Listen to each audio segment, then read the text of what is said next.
Beleza em Evidência. Oferecimento. Dr. Tiago Bodanese. Cirurgia plástica, estética e reparadora. Conforme já prometido semana passada, hoje o nosso tema aqui no nosso quadro Beleza em Evidência são as orelhas em abano. Um trauma para as pessoas que as têm. Dr. Tiago, qual é o padrão correto de beleza das orelhas?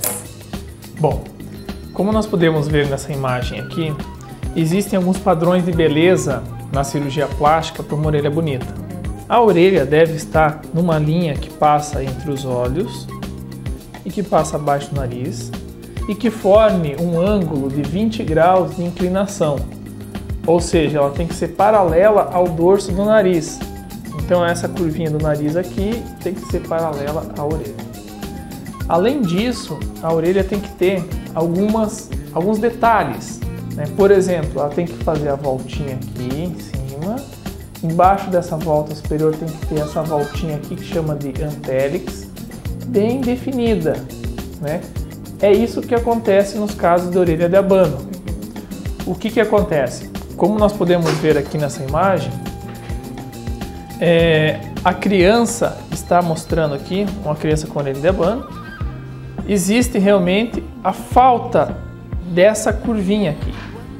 Então essa falta da antélix, que é isso aqui, realmente deixa a orelha mais projetada, aquela orelhinha de Dumbo, né? Que às vezes tem aquela gozação na escola, né? E a pessoa já nasce com isso, doutor? É genético? Se o pai teve, se o avô teve, a probabilidade de ter é maior? Tem uma tendência genética, tá?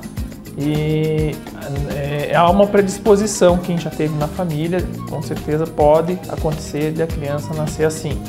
Além dessa alteração aqui no polo superior da orelha, tem também a concha, que é essa partezinha mais dura, mais encurvadinha aqui, que ela pode ser mais projetada também para fora, que ajuda a deixar a orelha mais para frente. Né? Tem pessoas, quando a criança nasce, as mães logo colocam faixinhas na orelha para ver se ela consegue ficar mais grudadinha. Isso vai ajudar, de repente, a orelha ficar no padrão correto de beleza e sair aquela orelha em abano? Perfeito, Susan. Existem alguns trabalhos que mostram que essa forma de tratamento, que seria de fixar a orelha com uma faixinha, teria algum efeito até em torno de um mês, no máximo 6 meses, né? Que a orelha ainda está em formação. Depois disso, realmente não teria mais efeito. Aí realmente teria que partir para a cirurgia, para o tratamento cirúrgico. Tá, aqui a gente mostrou essa indicação da orelha de abano, ou seja, aqui seria indicado a cirurgia plástica. Temos outros casos que a gente pode estar mostrando pro pessoal de casa, doutor? Temos o caso dessa outra criança que tem a orelha bem projetada, né? Muitas vezes tem uma orelhinha que é mais projetada do que a outra, então nem sempre é simétrico, nem sempre é igual um lado do outro. Então é importante, as alterações também são diferentes, então é importante procurar um especialista capacitado que realmente diagnostique isso, né? Um cirurgião plástico que possa ver o que realmente deve ser feito nessa orelha, para ela ficar bonita, certo? Aqui podemos ver também um outro caso de orelha de abano também diferente, né? Dos primeiros. Aqui realmente a orelha está mais achatada, né? Porque realmente falta aquela última curvinha lá em cima, né? Falta também a definição dessa parte aqui, essa parte que é a concha, que está muito projetada também.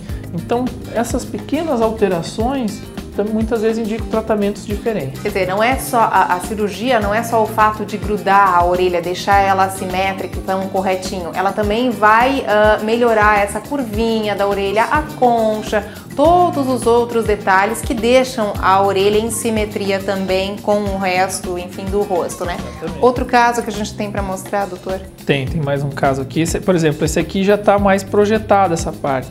Aqui está maior, então esses pequenos detalhes, muitas vezes a gente indica um tratamento um pouquinho diferente, às vezes tem que diminuir um pouquinho a concha, né? Então são casos diferentes. A partir de quantos anos a pessoa pode fazer uma cirurgia plástica para correção da orelha? Então isso é um pouco variável, mas já está indicado a partir dos 7, 8 anos a criança já pode fazer a correção cirúrgica. E daí evita aquele preconceito na escola, principalmente com a orelha, que acaba a criança sofrendo muito, né? Por que dessa fase? Porque é o tempo que a orelha estabiliza o crescimento, porque até então há um crescimento da cartilagem, que é uma cartilagem. Então essa seria a idade ideal para a gente começar a intervir E, doutor, como é que funciona a cirurgia? A cicatriz fica por trás da orelha? Quanto tempo de recuperação? Como é que é a cirurgia plástica da orelha em abano? Bom, a cirurgia é tranquila, né? Tem que realmente fazer todo o preparatório, os exames, passar por um especialista, mas a cirurgia se dá com uma cicatrizinha que fica atrás da orelha, escondida, né? E a partir daí a gente consegue moldar a orelha aonde tiver as suas indicações. Por exemplo, fazer aquela curvinha, ou diminuir a concha, ou fixar ela mais. A gente pode fixar tanto embaixo, quanto pode fixar mais em cima. E muitas vezes a gente discute bem isso com o paciente, porque o paciente às vezes quer diminuir aqui, ou quer diminuir mais em cima. Às vezes o paciente já tem a orelha um pouquinho coladinha aqui, mas quer colar mais em cima. Então, cada caso é um caso. Só que, gente, além da orelha em abano, existem outras deformidades em orelha, é o que a gente vai mostrar agora também, alguns casos, também indicações para se fazer a cirurgia plástica, doutor. Vamos ver. Então existem outras alterações de orelha que nós podemos nos deparar. Uma das alterações seria a ausência da orelha, que nós chamamos de anotia, que nós podemos fazer essa reconstrução com o uso de cartilagem da própria pessoa, né? Ou com o uso de moldes, próteses. Aqui, por exemplo, é um caso de uma orelha pequena, que chama microtia, né? Pode estar associado como, aqui uma outra alteração, às vezes está associado a síndromes, a doenças, como nesse caso, por exemplo, a microsomia, que é uma síndrome que pode estar associado à diminuição do queixo, aquele lábio leporino, né? O fissurado, que nós chamamos, muitas vezes está associado, nós podemos fazer esse tratamento associado também. Alterações de audição ou alteração do olho, né, fora outras partes, até alteração cardíaca. Então, que é possível corrigir. Exatamente.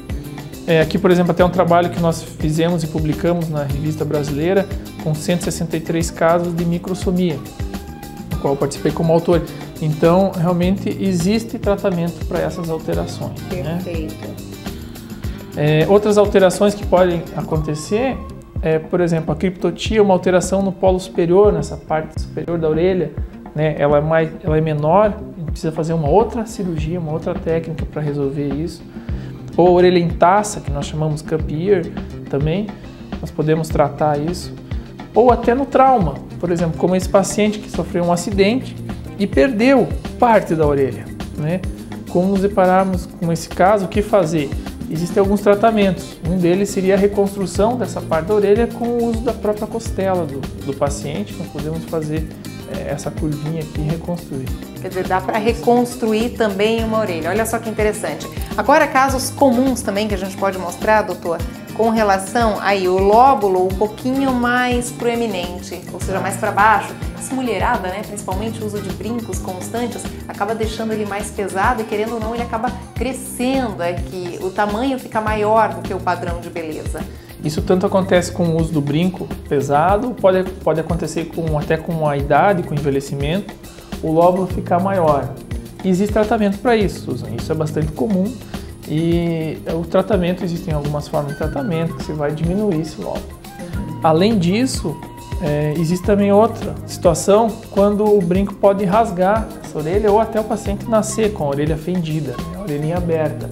Então você pode, com técnicas, realmente fechar isso, né? Outra situação que nós deparamos muitas vezes no consultório é isso aqui, é o queloide que pode formar nessa região.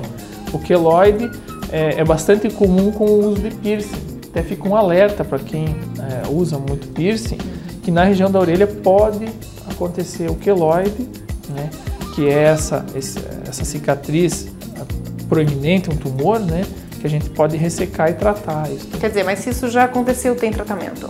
Tem tratamento. Perfeito, doutor. A orelha da pessoa pode ficar muito mais bonita, em dia com os padrões de beleza. E o melhor, como o doutor Tiago já salientou, a partir dos 7, 8 anos já é possível fazer essa cirurgia plástica. Doutor Tiago, muito obrigada mais uma vez aí por esse nosso quadro Beleza em Evidência. Semana que vem a gente volta com mais Beleza em Evidência para você e a gente vai falar sobre cirurgia e tratamentos pós-obesidade. Isso no Beleza em Evidência da semana que vem.